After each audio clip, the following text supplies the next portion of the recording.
really quick. But 762 home runs in a career, I don't care how big you are, you still got to hit the ball. I mean, it helps when you make contact that you're a little bigger, but you still got to hit it. You still got to be able to read pitches. And the fact is, if anybody else wants to be number one in that area, they need 763. That's just what it's going to be. So it's amazing when that's another thing that will probably never be broken. Kareem Abdul-Jabbar. 38,387 career points. So, oh wait, I love LeBron James. Not even close to that number, just so you know. Nowhere close to Kareem Abdul-Jabbar's numbers. He was the only player, he won high school championships, he won college championships, he went on to win NBA championships, scoring titles, all that stuff. He was the only player, when he hit the NBA, he had one move, the skyhook. You know what? He played for, I think, 20 seasons. You know what he ended his 20th season with? The skyhook. 20 years, no one learned how to guard it. Nobody. He entered the league with one move, and no one ever stopped it. He did the same move for 20 years. No one ever caught on to it. No one ever knew how to stop it. He's that dominant. Gordie Howe, you may not know who that is because, we don't really care about hockey. But he's a hockey player, amen? Is that player? I guess that's what it's called. I don't watch hockey at all, period. But Gordie Howe, I may not even saying that right. But he's a hockey player. He was first place in scoring in a career for a long time. He had 1,850 career goals, which is a lot because when you watch hockey, a lot of times it's 1-0, amen? So 1,850 is a lot. And then a man came along called Wayne Gretzky. Remember, the record is 1,850. Wayne Gretzky had 2,857. Gordon Howie's still in second. Wayne Gretzky beat him by 1,007. That's probably never being broken. It's probably, that's crazy. And you got Cal Ripken Jr. He played in 2,632 consecutive games. Didn't belt. Because of the work he did and the over 100 churches he himself started from Georgia, North Carolina, Georgia, sweeping all across to Louisiana, he started the Bible Belt. You can look at the churches that he started.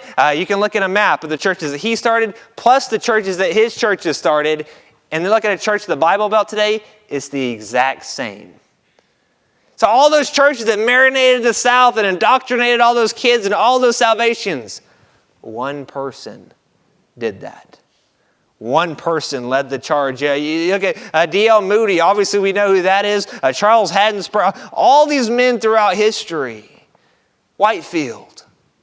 You just name them all off. Even more recent, Jack Hyles. Billy Sunday. Now, some of these people, their doctrine may be slightly off, but the gospel was right. They did some great things for God. They really did. They did some amazing things for God. And then you look in the Bible, you look at Paul. Man, Paul, what all the stuff that Paul did. History that has done some pretty amazing things. But see, I want to talk about Moses today a little bit. Another one. Think about the first several books of the Bible he wrote. Jesus himself mentions Moses. David mentions Moses. Hebrews Hall of Faith has Moses. It's hard to imagine a Bible without Moses.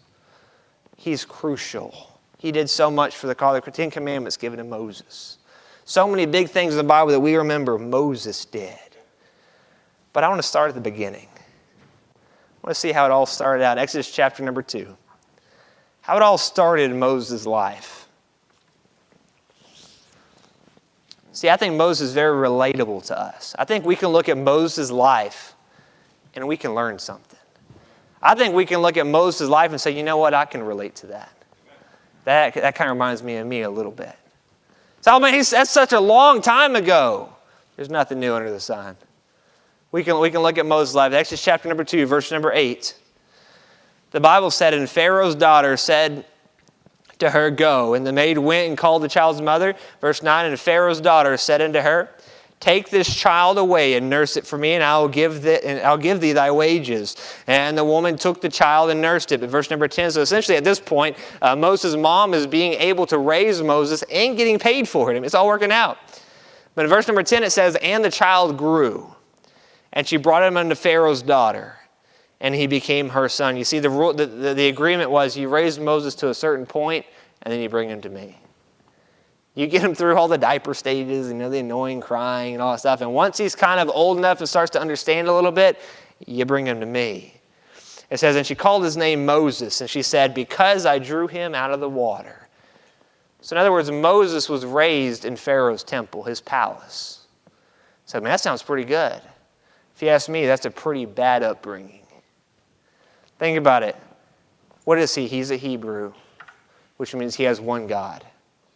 And now he's being raised in Pharaoh's palace with Pharaoh and his family and the whole nation of Egypt who worship just about everything but God. Over 500 different gods they worship. So Moses, when he's starting to understand and he's starting to be able to realize stuff, he goes from a house that would have taught him about God. Although they've been in slavery for over 400 years, they would have taught him about God. Now he's living with Pharaoh and his family. Not only that, he's being taught everything against God in the Bible. To me, that's a pretty bad upbringing. I say that because I hear it all the time. I say, oh, man, you don't know how I was raised. Well, let's take a look how Moses was raised. He had a pretty bad upbringing. Not only that, what I told the kids when we preached on this about a year and a half ago or so over in junior church, Moses was kind of like, is anybody here not like dogs? Is that just me? All right, amen. We didn't say that. All right, hands down. All right. Dogs are just not my thing. Now, there's some dogs I've liked, but I'd never want to own one. I don't see the point. I mean, there's some dogs that I really do like. I'll pet them and play with them, but they'll never be at my house. I just have no interest. But my dad growing up was the same way. Now he's not. Now he has dogs. Hopefully I'll never do that. We'll see. But growing up, my dad was always, we're not having a dog in the house. We have dogs out. We're not having dogs in the house. I mean, they've had dogs in the house forever now. But he has this big stand. But eventually, if you wanted to make Jordan and Holly happy, you had to have a dog in the house. That's what because now they got this cute little dog. Cute little dog can't be outside. Cute little dog. All the other dogs get bit by rattlesnakes. Cute little dog can't be bit by a rattlesnake. All the other dogs eat by coyotes. Cute little dog can't be eaten by coyotes. Got to have it inside. Sure, it pees on the carpet, poops on the floor, all that fun stuff. But it won't die. So all of a sudden, my dad's like, fine, we'll keep it. And my dad never wanted the dogs in the house, but he let them in the house. And to me, that's kind of how I view Moses and Pharaoh's relationship. Pharaoh probably didn't want Moses there. But to make his daughter happy, fine, keep the dog. keep him. Keep Moses. You can do whatever you want with him. You just have him. So he's raised with Pharaoh as a father figure who probably wants nothing to do with him, doesn't show any signs of wanting anything to do with him. Think about the great education he got. He's in Pharaoh's palace. Probably the greatest education of all of Egypt.